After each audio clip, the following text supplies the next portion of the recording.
বিশ্ববিদ্যালয়ে ছাত্র রাজনীতির ভবিষ্যৎ সংস্কারের রূপরেখা শীর্ষক আলোচনার আয়োজন করেছে বিশ্ববিদ্যালয়ের বুদ্ধিবৃত্তিক চর্চা প্ল্যাটফর্ম সোশ্যাল সায়েন্স ইন প্র্যাকসিস।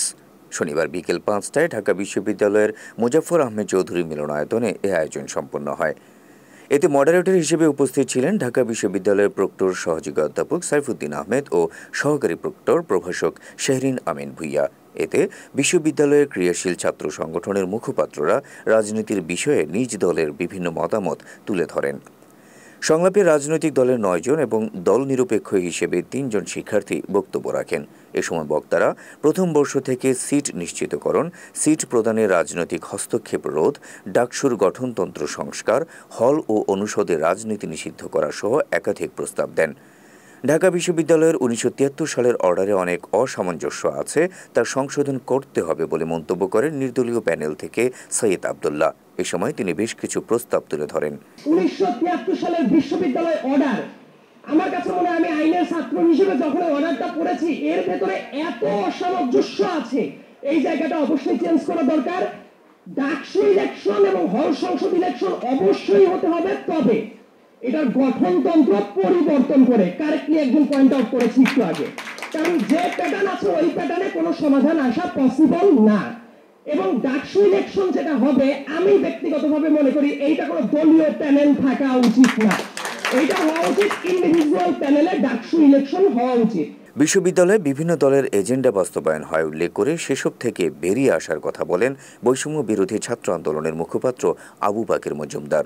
বৈষম্য বিরোধী ছাত্র আন্দোলন ক্যাম্পাসগুলোতে যে বিগত সময় এই ফ্যাসিলিটির সিস্টেমের মধ্য দিয়ে একটি কার পলিটিক্স এবং একই সাথে বিশ্ববিদ্যালয়গুলোতে দখলদারিত্ব রাজনীতি প্রতিষ্ঠিত হয়, সেই দখলদারিত্ব রাজনীতির বিপরীতে গিয়ে তারা ক্যাম্পাসগুলোতে দলীয় নীতিভিত্তিক ছাত্ররাজনীতি নিষিদ্ধের কথা বলে এবং একই সাথে ছাত্র সংসদ ভিত্তিক ছাত্ররাজনীতির কথা বলে।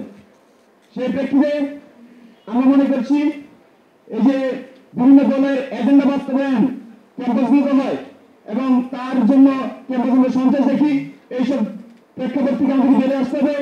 ছাত্ররাজনীতি হবে শুধুমাত্র ছাত্রমুখী এবং ছাত্রকেন্দ্রিক। এদিকে ক্যাম্পাসে শোডাউনের রাজনীতি না করা, গণরুম, গেস্ট রুম নিষিদ্ধ থাকার বিষয় সহ আরও নানা বিষয়ে নিজ দলের প্রস্তাবনা তুলে ধরেন ছাত্র দলের মুখপাত্র মল্লিক ওয়াসিউদ্দিন তামি। মডেলে বিশেষত গণরুম, গেস্ট রুম, র্যাগিং বা অন্য কোনো নামে সকল নিপীড়নমূলক কর্মকাণ্ড নিষিদ্ধ থাকবে এবং এসব অপরাধের সাথে জড়িতদেরকে আইনের আওতায় আনার জন্য সর্বোচ্চ চেষ্টা করবে ছাত্রদল। ছাত্র রাজনীতির নামে শিক্ষার্থীদের দুর্ভোগ তৈরি হয় এমন কোনো কার্যক্রম ক্যাম্পাসে যাতে পরিচালিত না হয়, সেই জন্য ছাত্রদল সর্বোচ্চ সজাগ থাকবে এবং নিয়মিতভাবে সুষ্ঠু ও সুন্দর পরিবেশে ছাত্র সংসদ নির্বাচনের মাধ্যমে নেতৃত্ব বিকাশের বিষয়ে ছাত্রদল সদা সোচ্চার থাকবে। এছাড়াও শিক্ষার্থীদের নিরাপত্তা, আবাসন, স্বাস্থ্য ইত্যাদি বিষয়ে অধিকার আদায়ের প্রশ্নে আত্মসমালোচনার মাধ্যমে ক্যাম্পাস প্রশাসনের সাথে শিক্ষার্থীদের সংযোগ সৃষ্টির ক্ষেত্রে সার্বিকভাবে ছাত্র রাজনীতিকদের কার্যকলাপ পরিচালনায় পথ উন্মুক্ত রাখার ব্যাপারেও ছাত্রদল প্রতিজ্ঞাবদ্ধ থাকবে।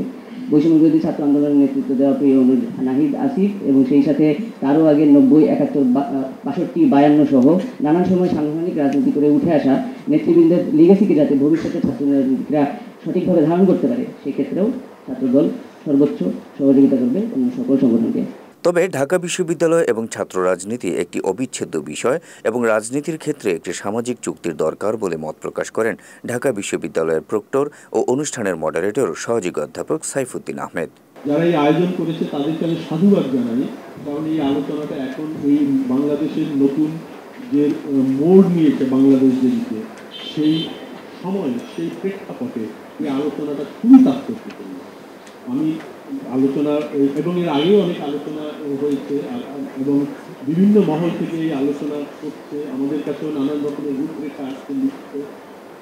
আমরা এই প্রত্যেকটা রূপরেখাকে, প্রত্যেকটা আলোচনাকে ঢাকা বিশ্ববিদ্যালয়ের সাধুবাদ জানাই, স্বাগত জানাই, কারণ আমরা চাই এ ব্যাপারে একটি সকল মহলের মধ্যে একটি সমঝোতা হওয়া প্রয়োজন রয়েছে এবং এই আলোচনাটার মধ্য দিয়ে বিশ্ববিদ্যালয় কর্তৃপক্ষ একটি সুন্দর কাঠামো উপস্থাপন করে একটি সুশৃঙ্খল রাজনৈতিক এবং একাডেমিক পরিবেশ নিশ্চিত করতে পারবে। সংলাপে ইসলামী ছাত্র শিবিরের ঢাকা বিশ্ববিদ্যালয় শাখার হুসাইন আহমেদ জুবায়ের, সমাজতান্ত্রিক ছাত্রফ্রন্টের ঢাকা বিশ্ববিদ্যালয় শাখার সাংগঠনিক সম্পাদক মুজাম্মেল হক, ছাত্র ফেডারেশনের ঢাকা বিশ্ববিদ্যালয় শাখার আহ্বায়ক আরমানুল হক, বিপ্লবী ছাত্র যুব আন্দোলনের সংগঠক নাইম উদ্দিন, শিক্ষার্থী তানজিনা তাসনিম হাফসা, নিশিতা জামান নিহা এবং ইসলামী ছাত্র আন্দোলন বাংলাদেশের ঢাকা বিশ্ববিদ্যালয় শাখার সাধারণ সম্পাদক সাইফ মোহাম্মদ আলাউদ্দিন বক্তব্য রাখেন।